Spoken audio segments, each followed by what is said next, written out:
بلى من أوفى بعهده واتقى فإن الله يحب المتقين. But Allah loves only those who fulfill their covenant and fear Allah. Truly, Allah loves the God-fearing.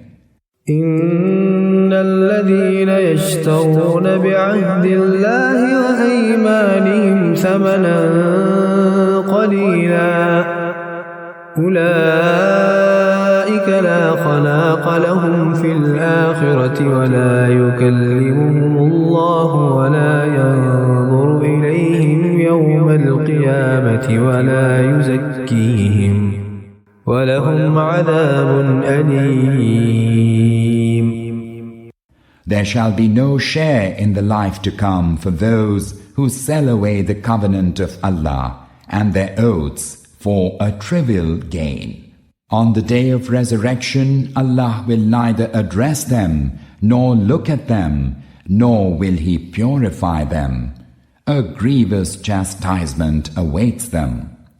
وَإِنَّ مِنْهُمْ لَفَرِيقًا يَلْوُونَ أَلْسِنَتَهُم بِالْكِتَابِ لِتَحْسَبُوهُ مِنَ الْكِتَابِ وَمَا هُوَ مِنَ الْكِتَابِ وَيَقُولُونَ هُوَ مِنْ عِندِ اللَّهِ وَمَا هُوَ مِنْ عِندِ اللَّهِ وَيَقُولُونَ عَلَى اللَّهِ الْكَذِبَ وَهُمْ يَعْلَمُونَ. There's a party among them who twist their tongues while reciting the book to make you think that it is part of the book, when in fact it is not. They say it is from Allah, when in fact it is not from Allah.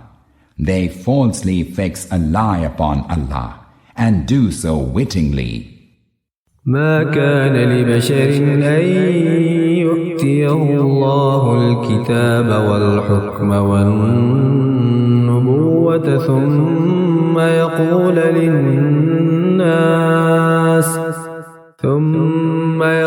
للناس كونوا عبادا لي من دون الله ولكن كونوا ربانيين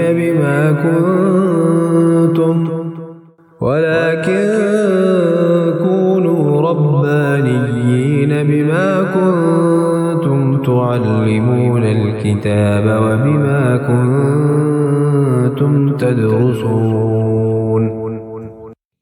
It does not befit a man that Allah should grant him his book and sound judgment and prophethood, and thereafter he should say to people, "Become servants to me apart from Allah." He would rather say, "Become dedicated men of Allah in accord with the dictates of the book you have been teaching and studying." ولا يأمركم أن تتخذوا الملائكة والنبيين أربابا أيأمركم بالكفر بعد إذ أنتم مسلمون. He will never enjoin you to take the angels or prophets for your lords. Will He enjoin upon you unbelief when you have submitted yourselves to Allah?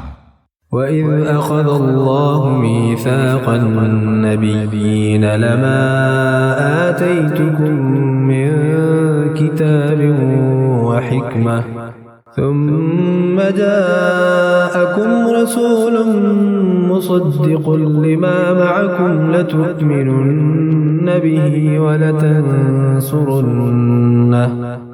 قال أقررتم وأخذتم على ذلكم إصري قالوا أقررنا قال فاشهدوا وأنا معكم من الشاهدين. Recall when Allah took a covenant from the prophets. This is the book and the wisdom which I have granted you.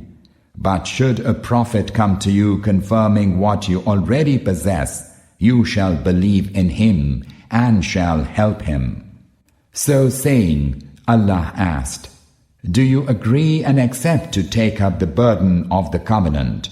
They answered, We agree. He said, Then bear witness, and I will be with you among the witnesses. فَمَن تَوَلَّى بَعْدَ ذَلِكَ فَأُولَئِكَ هُمُ الْفَاسِقُونَ. Then whosoever shall turn away from this covenant, they are the transgressors. أَفَغَيْرَ دِينِ اللَّهِ يَبْغُونَ وَلَهُ أَسْلَمَ مَن فِي السَّمَاوَاتِ وَالْأَرْضِ طَوْعًا وَكَرْهًا وَإِلَيْهِ يُرْجَعُونَ. Do they now seek a religion other than that prescribed by Allah? And this despite all that is in the heavens and the earth is in submission to Him, willingly or unwillingly, and to Him all shall return. قُلْ آمَنَّا بِاللَّهِ وَمَا أُنزِلَ عَلَيْنَا وَمَا أُنزِلَ عَلَى إِبْرَاهِيمَ وَإِسْمَاعِيلَ وَإِسْحَاقَ وَيَعْقُوبَ وَمَا أُنزِلَ عَلَى إِبْرَاهِيمَ وَإِسْمَاعِيلَ وَإِسْحَاقَ وَيَعْقُوبَ وَالْأَسْبَاطِ وَمَا أُوتِيَ مُوسَى وَعِيسَى وَالنَّبِيُّونَ مِن رَّبِّهِمْ لَا نُفَرِّقُ بَيْنَ أَحَدٍ مِّنْهُمْ وَنَحْنُ لَهُ مُسْلِمُونَ. Say, we believe in Allah and what was revealed to us and what was revealed to Abraham and Ishmael and to Isaac and Jacob and his descendants, and the teachings which Allah gave to Moses and Jesus and to other prophets. We make no distinction between any of them, and to Him do we submit. وَمَن يَبْتَغِ غَيْرَ الْإِسْلَامِ دِينًا فَلَن يُقْبَلَ مِنْهُ وَهُوَ فِي الْآخِرَةِ مِنَ الْخَاسِرِينَ. And whoever seeks a way other than this way of submission, Islam, will find that it will not be accepted from him, and he will be among the losers in the life to come. كيف يهدي الله قوما كفروا بعد إيمانهم وشهدوا أن الرسول حق وجاءهم البينات والله لا يهدي القوم الظالمين. How can Allah guide a people who once believed and after they had received clear signs and affirmed that the messenger was a true one, they lapsed into disbelief? Allah does not guide the wrongdoers. أولئك جزاؤهم أن عليهم لعنة الله والملائكة والناس أجمعين. The recompense for their wrongdoing is that the curse of Allah and of the angels and of all men shall be upon them. خالدين فيها لا يخفف عنهم العذاب ولا هم ينظرون. Thus shall they abide, neither shall their chastisement be lightened, nor shall they be granted any respite. إلا الذين تابوا من بعد ذلك وأصلحوا فإن الله غفور رحيم. But for those who repent and mend their ways, Allah is indeed most forgiving, most compassionate. إن الذين كفروا بعد إيمانهم ثم ازدادوا كفرا لن تقبل توبتهم وأولئك هم الضالون. Those who disbelieved after having believed and then hardened in their disbelief, their pretense to repentance shall not be accepted. Such have utterly gone astray. إن الذين كفروا وماتوا وهم كفار فلن يقبل من أحدهم ملء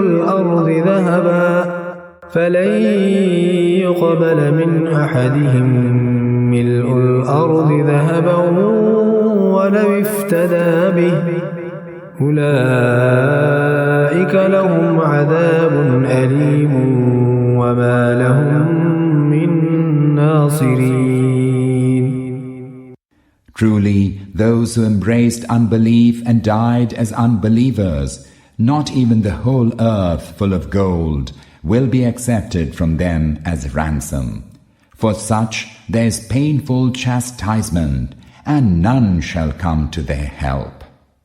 لن تنالوا البر حتى تنفقوا مما تحبون وما تنفقوا من شيء فإن الله به عليم. You shall not attain righteousness until you spend for the sake of Allah out of what you love. Allah knows whatever you spend. كل الطعام كان حلا لبني إسرائيل إلا ما حرم إسرائيل على نفسه من قبل أن تنزل التوراة قل فأتوا بالتوراة فاتلوها إن كنتم صادقين. All food that is lawful in the law revealed to Muhammad was lawful to the children of Israel, except what Israel made unlawful to himself before the revelation of the Torah. Tell them, bring the Torah and recite any passage of it if you are truthful. فمن افترى على الله الكذب من بعد ذلك فأولئك هم الظالمون. Those who forge lies against Allah despite this are the wrongdoers. قل صدق الله فاتبعوا ملة إبراهيم حنيفا وما كان من المشركين. Say, whatever Allah has said is true. Follow then the way of Abraham in total devotion to Allah. He was not among those who associate others with Allah in His divinity. إن أول بيت وضع للناس للذي ببكة مباركا وهدى للعالمين. Behold, the first house of prayer established for mankind is the one at Bakkah. It is full of blessing and is a center of guidance for the whole world. فيه آيات بينات مقام إبراهيم ومن دخله كان آمنا ولله على الناس حج البيت من استطاع إليه سبيلا ومن كفر فإن الله غني عن العالمين. In it there are clear signs, and the station of Abraham.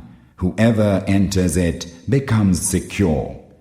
Pilgrimage to the house is a duty owed to Allah by all who can make their way to it. As for those who refuse to follow His command, surely Allah stands in need of no one in the whole universe.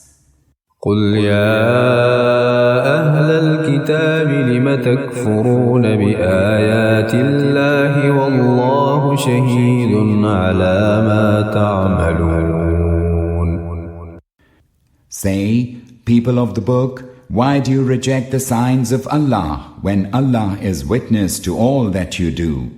قل يا أهل الكتاب لم تصدون عن سبيل الله من آمن تبغونها عوجا وأنتم شهداء وما الله بغافل عما تعملون.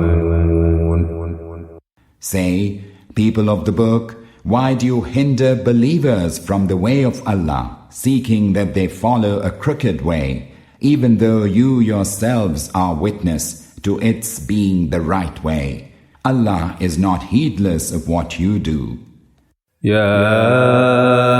أيها الذين آمنوا إن تطيعوا فريقا من الذين أوتوا الكتاب يردوكم بعد إيمانكم كافرين. Believers, were you to obey a party of those who were given the book, they might cause you to renounce the truth after you have attained to faith.